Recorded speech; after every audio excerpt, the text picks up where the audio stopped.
Hello everybody, what is going on? It is Jimmie here, back with another video, and today, my friends, we're going to be talking about my thoughts on Spider-Man Miles Morales. Is it basically glorified DLC, or does it feel like a fleshed out full experience of a game? That's kind of what we're going to be talking about today, because there's a couple misconceptions about the game I want to get right out of the way. First of all, this game is like 10 to 15 hours if you sit around and do all the side quests. Now, this is just my initial reaction to this. Obviously, I have not completed the entire game, but I've done enough of it to give you guys my opinion on how long it's probably going to take you to beat it. I'd say probably 10 to 15 hours if you do everything, 8 to 10 hours if you're just looking to complete the story mode.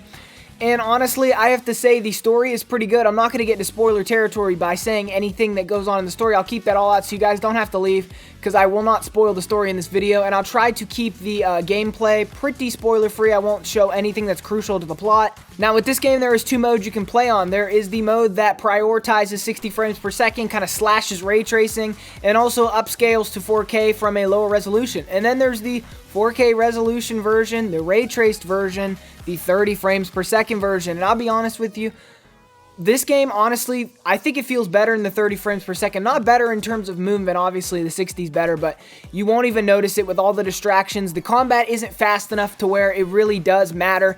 If you can handle Doom on a Nintendo Switch, I guarantee you'll be just fine with the 30 frames per second version. It's not unplayable by any means. It is quite beautiful, and I'd recommend you play it in that version.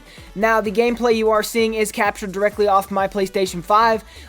If you did want to see my microphone test of the PlayStation 5, I did make a video yesterday. I know the microphone sounds really bad. I didn't know, though, in my defense, what it was going to sound like. It did ultimately end up sounding too bad for me to use on a daily basis. I was considering trying it out, but ultimately, it was not good enough. Next, I want to talk about fighting and the combat. So, first of all, I want to say the combat is really great. Basically, you use different button combinations to get Miles Morales to basically kill these guys and beat them up in different things, and it's really fun, and I think a lot of you will enjoy the combat. It's actually very addicting combat, and slinging your webs around the city, going place to place, jumping around, getting these objectives, it's truly an adrenaline-packed game, and I think a lot of you are going to like that about it too. Now, this game does take place in Christmas time, so you're going to see a lot of trees, you're going to see a lot of snow, nutcrackers everywhere, all sorts of Christmas inspired stuff all around you, because that's kind of what they're going for in this game. I really like it, and I think it fits this time of year. You know, we're almost at that Christmas point in the year. We're not even at Thanksgiving yet, but let's be real here. Pretty much everybody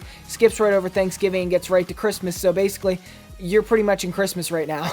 Well, anyways, I just wanted to say those are my thoughts on the game to start with. Like I said, I'm really happy with the game, and I'm happy with what the game is, because truly I was kind of worried going into this, because a lot of people were saying, oh, it's just going to be DLC. No, it feels like a shorter, full-fledged game without a bunch of added crap content to lengthen the game. Sometimes you can respect a shorter game because it is actually better to be shorter than to be longer and be filled up with nothing but unplayable stuff that no one really cares about, or a bunch of meaningless side quests that ultimately lead nowhere.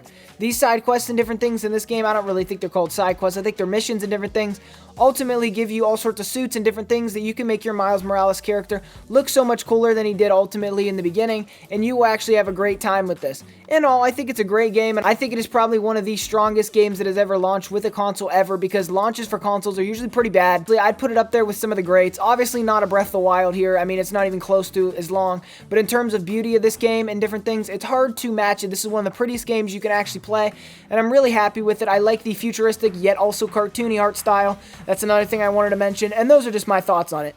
Anyways, thank you so much for watching. If you've enjoyed my thoughts on this, let me know down below your thoughts on it. I'd love to hear what you guys think, and as always, Jimmie out of here. No more of that PlayStation 5 mic, I promise you guys.